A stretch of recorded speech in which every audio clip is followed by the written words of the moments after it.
Membaca Al-Quran tanpa wudu, membaca Al-Quran dalam kondisi haid, apa hukumnya? Abi Amir menjawab, mencerahkan, memudahkan, memberikan solusi. Hanya di FAT TV.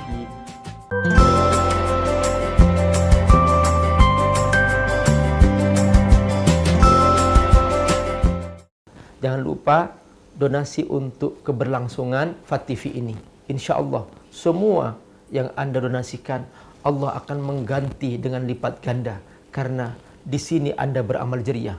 Ayo bergabung dalam dakwah FAT TV. Semoga Allah berkahi. Bismillahirrahmanirrahim. Alhamdulillah wassalatu wassalamu ala Rasulillah wa ala alihi wa sahbihi mawala. Abi, membaca Al-Quran tanpa wudu, membaca Al-Quran dalam kondisi haid, apa hukumnya? Ulama sepakat, la yamassuhu illal mutahharun, bahwa maksud ayat ini adalah tidak boleh menyentuh Al-Quran, tidak boleh kita membawa Al-Quran kecuali dalam keadaan suci. Suci hadas besar dan suci hadas kecil. Kalau dia haid harus menunggu sampai bersih, lalu dia mandi, baru boleh pegang Quran. Kalau dia batal wudu, maka dia harus berwudu. Kalau dia sedang junub, maka dia harus mandi dulu, baru kemudian boleh pegang Quran. Saya nggak pegang, tapi saya baca, tetap tidak boleh.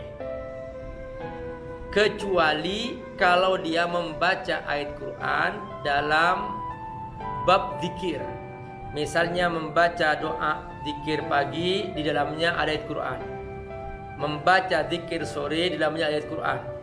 Alif Lam Mim, dzalikal kitabul la raiba fihi hudal lil muttaqin. Ini babnya bab zikir.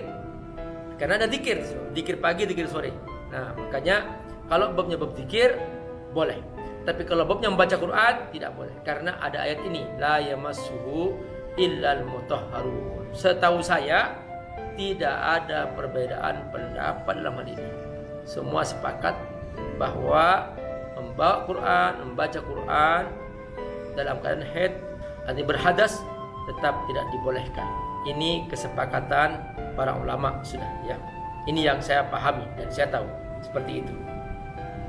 Dan saya melihat nggak ada khilaf di sini, ya, karena memang seperti itu kondisinya. Ya sudah dari Allah. Jadi makanya dikatakan, kata Nabi, an-mar'atu naqisatu aql wa din. Wanita ini dia kurang sempurna akalnya dan agamanya. Udah kenapa kok kurang sempurna akalnya? Kata Nabi, dia kan kalau menjadi saksi harus dua orang, satu laki-laki banding dua wanita, karena akalnya kurang sempurna dalam arti seperti tak selevel laki-laki. Nah, adapun soal masalah agamanya, kata Nabi, bukankah dia ketika haid dia tidak sholat, tidak baca Quran, ya kan? Nah, itulah dia, bahwa dia banyak kekurangan dalam agamanya karena itu. Nah, karena itu tidak bisa di sini dianggap sebagai khilafiyah, karena memang sudah tegas para ulama bahwa memang tidak membaca apa-apa. Ya sudah, terima, ya. Alhamdulillah. Berarti waktu suci perbanyak baca Quran. Ada orang protes, Pak Ustadz, kenapa Pak Ustadz? Aku sedang haid nih, nggak bisa baca Quran. Waduh, sedih aku Pak Ustadz. Bu, ya, waktu ibu suci baca Quran? Enggak Pak Ustadz. Ya gimana? Waktu suci perbanyak baca Quran. Waktu haid ya sudah istirahat. Gitu aja. Enggak usah mengubah-ubah hukum Allah. Hukum Allah sudah Allah pastikan bahwa itu tidak boleh, sudah tidak boleh. Kita ikut apa kata Allah Subhanahu wa ta'ala. Jangan memaksakan diri. Jangan meragukan aturan Allah. Ini kadang-kadang ingin memaksakan diri. Coba, mana lebih utama, baca Quran atau sholat? Lebih utama sholat. Nah, kenapa kok maksakan diri? Kalau pengen maksakan diri, mending maksakan diri untuk sholat sekalian.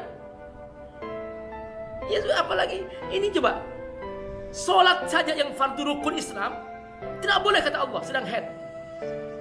Nah, dia ingin memaksakan diri. Ya, Quran juga begitu. La yamassu illa mutahharun, enggak boleh menyentuh membawa Quran, enggak boleh. Ya sudah, kita ikuti aja apa kata Allah. Ini enggak memaksakan diri. Ya enggak usah maksakan diri lah. Nah, kecuali darurat mungkin ya, darurat misalnya karena menemukan Quran di jalan, terpaksa dia angkat, itu namanya darurat. Itu di luar darurat itu ad-darurat tubihul mahdurat, ada kaidahnya. Ad-darurat tubihul mahdurat. Dalam kondisi darurat apa yang tidak boleh menjadi boleh. Itu ada kaidahnya kalau itu.